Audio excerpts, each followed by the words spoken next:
crafty friends, this is Jenny from crafttestimonies.com, and today I have a really cool project for you. It's one that I taped for the TV show I host on PBS called Hands-On Crafts for Kids, and we're going to be making paper feathers. Now, while I filmed this for a kids show, it's perfect for all of you mixed media artists out there. Let's take a look. Hi, I'm Jenny Barnett-Roars, your host. Today we will fly high with projects with feathers and wings. To begin, we're making paper feathers. I was inspired to make this project after walking with my daughter in a national park. We saw lots of really cool bird feathers, but we weren't allowed to take them out. So by making these, we're going to make our own special keepsakes. And you'll need just a few supplies to get started. You're going to need some paper, and you can even use recycled wrapping paper for this, some spaghetti noodles or coffee stirrers, masking tape, watercolors, some colored pencils, watercolor ones are really awesome, and scissors. So let's get started. First off, I created just a basic pattern shape, and this is just kind of like a long pointy oval, but you could use a stencil or draft your own pattern from things that you see in books or on the internet. So you can find this on our website and print it out if you want to make this one.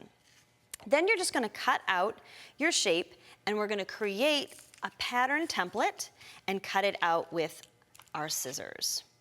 So you can just cut all the way around if you want to, or if you like to draw the line and cut on the line, that's cool too.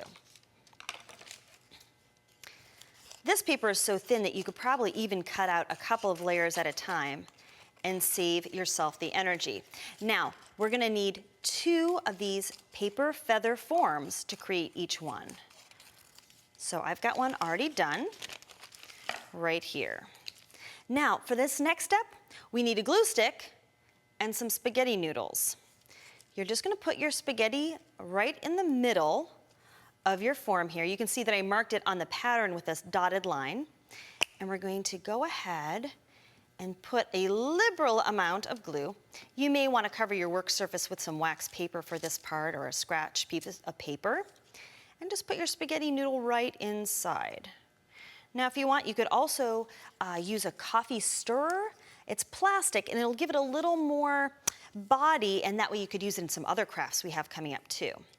And now I'm just going to kind of set this aside and make sure that it is well adhered. And here's one that's already done. You'll notice that sometimes the glue will actually make it start to bend, but this is kind of something we want because feathers really do bend in real life. So the next thing we're going to do is take a look at some pictures of feathers and kind of get inspired with how we want to paint. I kind of like this yellow and black one.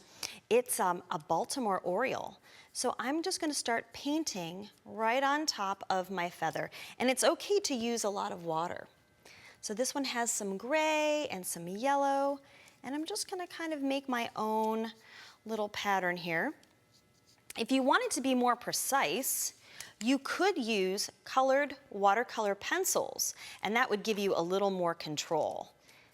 And these are fun because you can color right on. Let me show you a blue because it shows up a little bit better. Just like this. So you can color on the color of your bird. Now, this could be a real bird or even an imaginary bird, and you could make up your own patterns and colors. And then just use a little bit of water to make it spread around. And that's the nice thing about watercolors, is that you can layer one on top of the other to add more color on there. If you add more water, it's going to be lighter. If you add a little bit more paint, it'll become more vibrant and vivid. Now, for this Baltimore Oriole that I'm painting, it's got some gray and some black, and it's kind of got some stripes. So let me see if I can make that happen here. Now you'll notice that it's starting to bend and warp a little bit. That's the spaghetti noodle absorbing the water. And see, I can even do like this to make it look even a little more realistic, like this. All right. All right, so let's add a little bit more to our colored pencil one. We'll use a darker color this time. Don't forget too, you can take a look at different websites or birds in the sky to get ideas, or even make up your own. Just be creative. There we go. All depends on what you like to draw, because you should make it personal. All right, so you're gonna finish this, and let's take a look at the next step. And now we're gonna kind of get inspired and make those little fringes by using our scissors. I've noticed that feathers they have lots and lots of little feathers at the bottom, so I try to make a lot of teeny weeny snips at the very bottom, but then I can kind of even just go in halfway for the rest of it. Now, one thing you wanna make sure of is don't cut over your spaghetti, because then you'll kind of cut it in half. But just a few will give it that realistic effect, just like this. And then if you want, you can even curl it with your fingernail, like this. Now, if you notice, this one broke off, but don't worry about that, because either way, you are gonna wanna use a little bit of masking tape to give your paper feather a nib. So I'm gonna use a little bit of masking tape, and I'm just gonna tape this onto the back, like this, and then wrap it around the front. Let me center it there.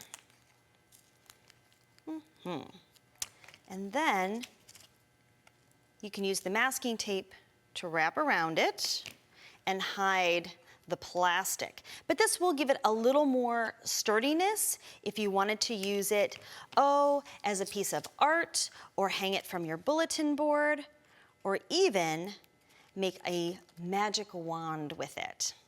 But be creative. Check the internet for pictures of feathers to inspire you, and feel free to go ahead and craft up your own feathers so you can fly high. Thanks for checking out this clip. I hope you enjoyed it. Please like, comment, and subscribe, and make sure you check out the Hands on Craft channel for kids. Thanks so much for watching, and have a crafty day.